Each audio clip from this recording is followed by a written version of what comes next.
Coordination, the linking system, part 5. Students, in our previous videos we have already learned how nervous system transmits information among different body parts and bring coordination. As I have told in introductory video, there is one more system which works hand in hand with the nervous system and brings control and coordination. Which is that system? Yes, it is endocrine system. So there are two systems in our body which work together to bring about coordination in animals. They are nervous system and endocrine system. Today in this video we are going to study about endocrine system in detail. So let's get started. Unlike nervous system, this system exerts control by releasing chemicals. So this system is called, this type of coordination is called as chemical coordination or coordination without nerves. These chemicals are actually released by specialized structures called glands, which are located in different parts of our body. Look at these two pictures. There are different glands in our body which release chemicals and bring about chemical coordination.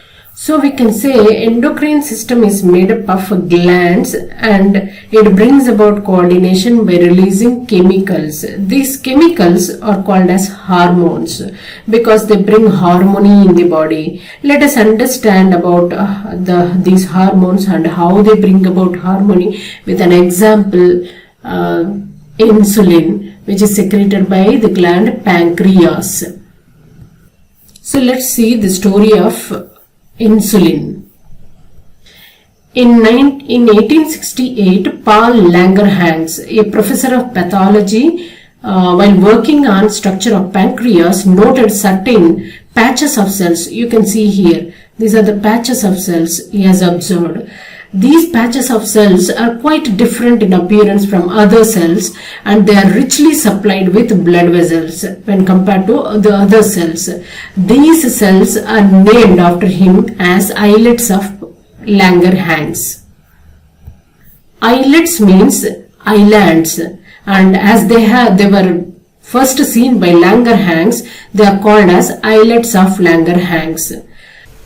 Other scientists of his time had observed that when pancreas was removed, levels of sugar in the blood and urine of that particular animal got abnormally increased. This increase in blood sugar or urine sugar levels is what is called as diabetes. So when pancreas was removed, the animal suffered with diabetes. Later, they have tied the duct of pancreas. So this is pancreas and this is duct, which is connecting pancreas with duodenum. You know, duodenum is the C-shaped tube which connects the stomach with small intestine, right? So pancreatic duct connects pancreas with duodenum. So scientists have tied this duct.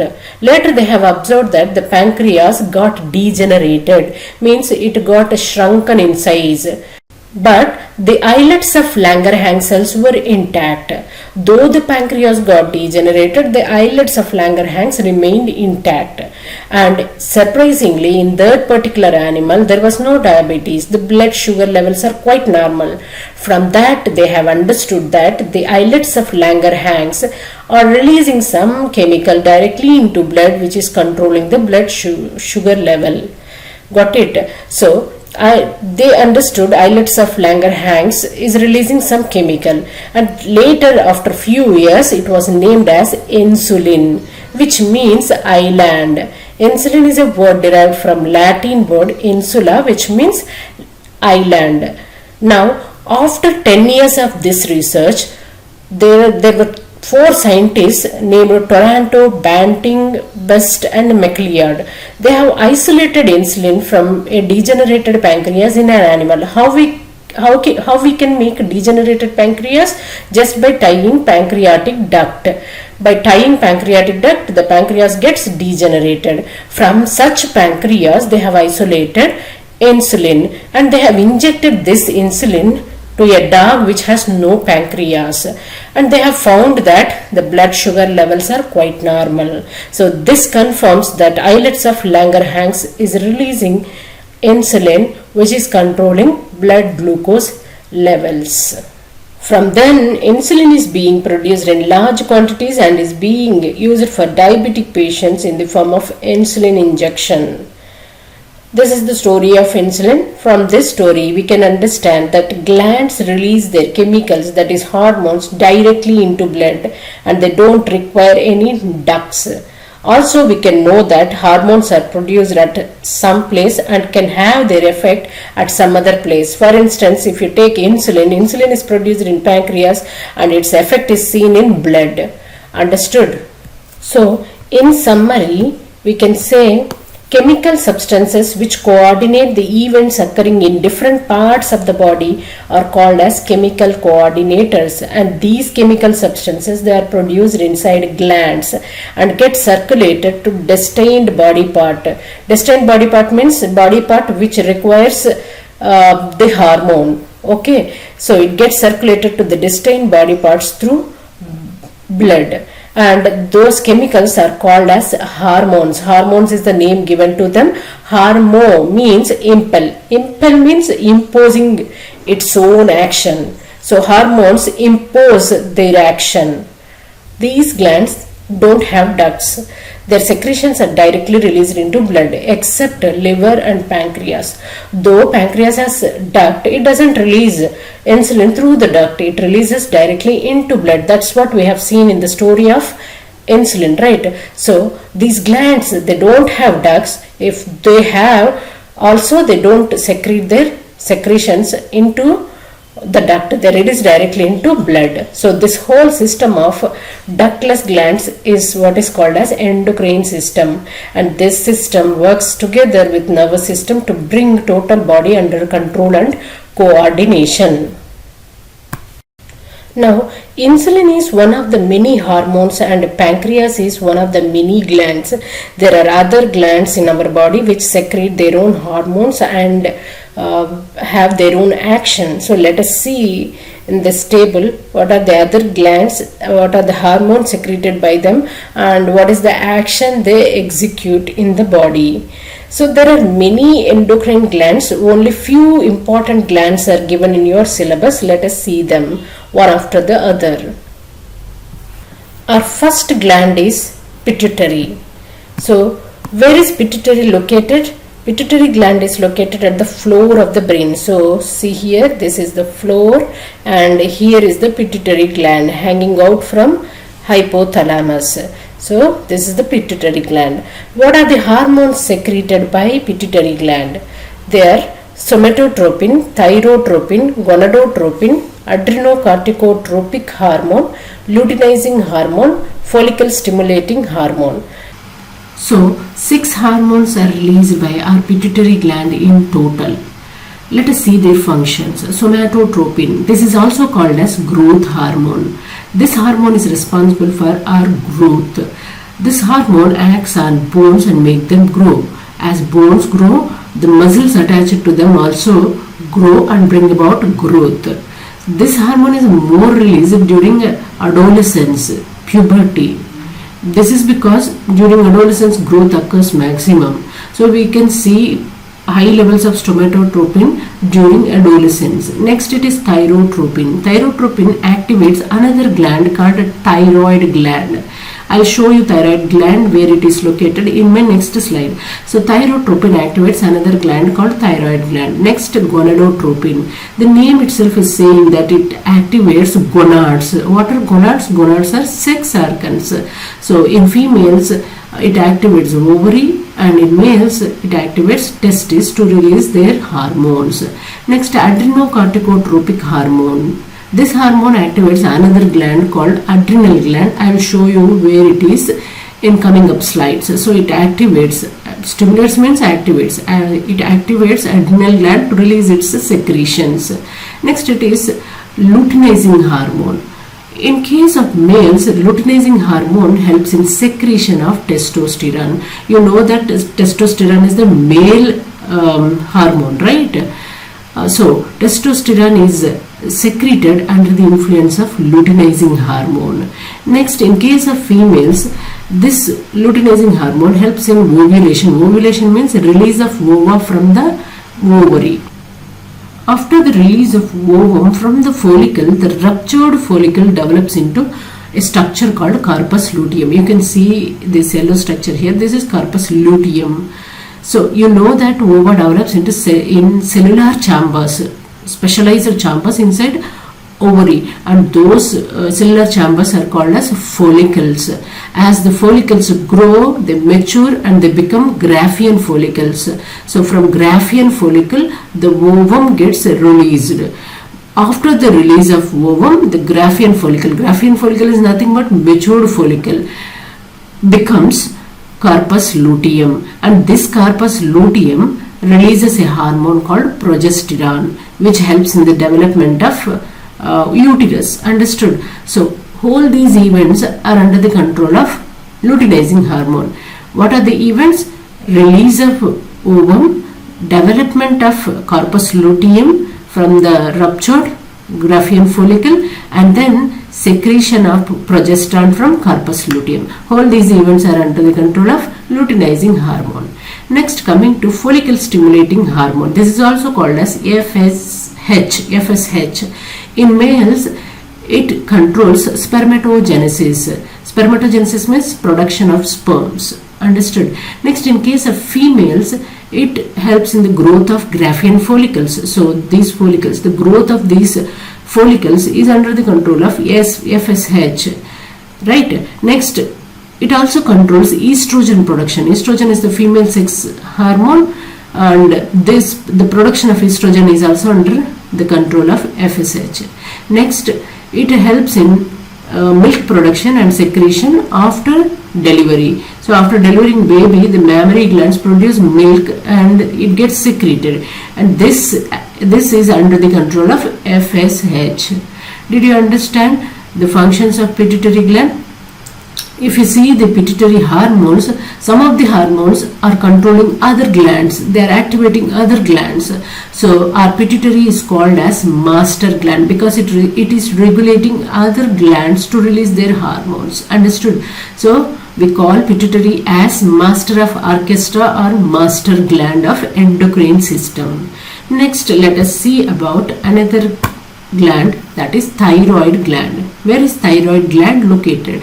It is located on either side of the trachea below larynx. So this is the larynx. Larynx is voice box, right? Under voice box, under the voice box, this is present as in the form of a butterfly. So it is in the shape of butterfly. It is present on either side of trachea below larynx. Understood? So this is location. Next, this gland releases thyroxine. When once get activated by thyrotropin, thyroid gland releases thyroxine. The role of this thyroxine is to control overall growth rate, overall body rate, and metabolic activity. Metabolic activity means all the biochemical reactions, carbohydrate reactions, protein reactions, and the fat metabolism. All these are under the control of our thyroid gland. Understood? Next, it is ovary. Where is ovary located? Ovary is located in the lower abdomen. So you can see here, this is the female reproductive system which is present in the lower abdomen region, and in the female reproductive system, these are the ovaries. These two are the ovaries. They are almond shaped glands. So these hormones, these glands, they release a hormone called estrogen. This estrogen controls growth of the uterus. So uterus is this triangular region. So growth of the uterus, it controls growth of the uterus and skeleton of the pelvis. So where is our female reproductive system present? It is present almost near to pelvic region. So estrogen helps in the development of pelvic skeleton, and it also controls 28-day menstrual cycle in females. So it controls menstrual cycle as well as development of uterus and the skeleton of pelvic region. So these are the functions of estrogen. Next, let us go to testis.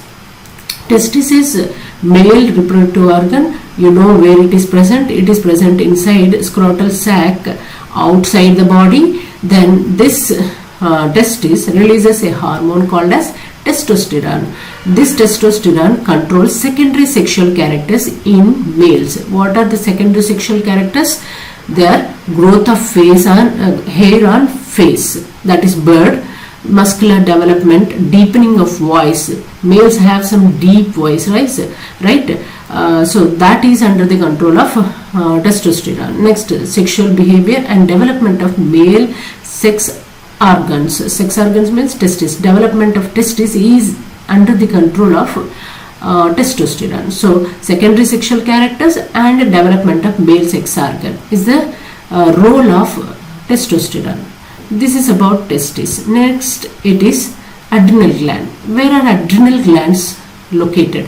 There are a pair of adrenal glands, and these glands are over kidneys. They are attached to kidneys. See here, these are the adrenal glands. These adrenal glands release a hormone called as adrenaline. You have seen this adrenaline in sympathetic nervous system. This hormone is popularly called as fight or flight hormone. So when you are in fight or flight situation, first thing that happens is sympathetic nervous system gets activated. Once sympathetic nervous system gets activated, adrenal glands release their hormone adrenaline. Both these things, adrenaline and sympathetic nervous system, activation of sympathetic nervous system leads to a series of changes in your body to combat with the fight or flight situation. Understood? So what are those changes? Dilation of pupil, increase in heartbeat, dilation of airways, secretion of sweat, then conversion of glycogen to glucose, and decrease in the activity of digestive system, reproductive system and urinary system. So all these changes help us to fight with the fight or flight situation. Did you understand? So that is what is given here. So adrenaline, effects of adrenaline are increase in heartbeat rate, raise in blood sugar, dilation of coronary artery. Not only coronary artery, all arteries they dilate so as to pump more blood. Then dilation of pupil, etc. These are the actions of adrenaline. Now there exists a mechanism which determines when a hormone to be released, in which dosage it has to be released to effectively execute its control. That mechanism which exists in the body to maintain the levels of hormones at a desired level is what is called as feedback mechanism. An increase or decrease in the levels of any hormone triggers this mechanism to bring back their levels to normal. Understood? For example, if you take anger, when you are angry, adrenaline level increases in the blood. You know, adrenaline leads to a series of events, right? So these events cannot persist for a long time. If they persist for a long time, a whole body gets damaged. Like for instance, if you take heartbeat increases under the control of adrenaline. So if heartbeat continuously increases for a long time, what will happen? The whole metabolism collapses. So adrenaline levels should be controlled after some point, like after you lose anger, after the situation becomes over, adrenaline levels should come to its normal dosage, normal level. So at that situation, this mechanism activates and brings back adrenaline levels to normal. For instance, see here, so you are under stress, pituitary gland releases ACTH, Adrenocorticotropic Hormone, and this hormone triggers adrenal gland along with sympathetic nervous system. So adrenal gland releases adrenaline. Adrenaline leads to a series of events. Now once the stress goes away, then what should happen? Adrenaline levels should come down. So then what happens is adrenaline itself, the increased adrenaline levels itself inhibits pituitary gland so that ACTH is not produced. When there is no ACTH, adrenal gland does not get activated and does not produce adrenaline. So that adrenaline levels does not increase anymore and they come to normal levels in the blood. So this mechanism is called as feedback mechanism. Understood? So this happens with almost all hormones. So for instance, if you take another example, like when blood sugar level increases, pancreas senses that and releases insulin. and bring back the sugar levels to normal value. Once the normal value is achieved, even insulin level comes down by this feedback mechanism. Thus, this mechanism determines the precise timing and quantity of hormonal secretion. Did you understand about the feedback mechanism? Yes. Now, it's time to compare and contrast nervous system and endocrine system. In nervous system, the information is carried in the form of electrical impulses via nerves. But here in endocrine system, the information is carried in the form of chemical signal via hormones released into blood.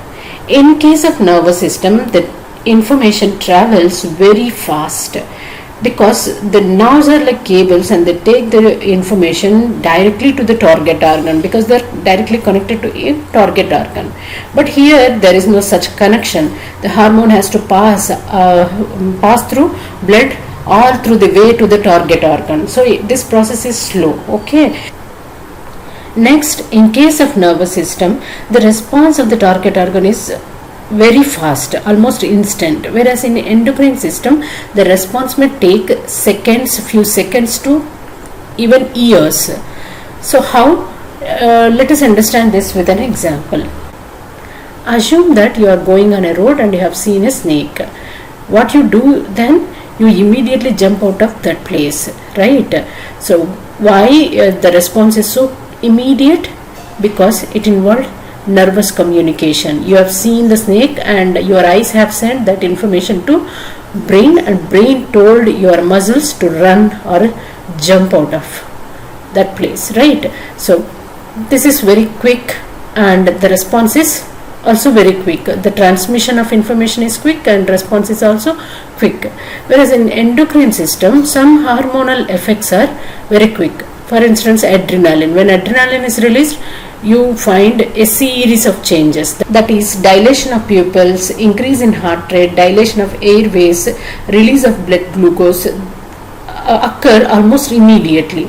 But in case of certain hormones like growth hormone, have their effect for years. You know, growth that does not occur overnight. It takes years, right? So certain hormones have their response for years, but certain hormones, they have their response within seconds also. So these are the differences between nervous system and endocrine system. And finally, we have a few questions asked in textbook in page number 107.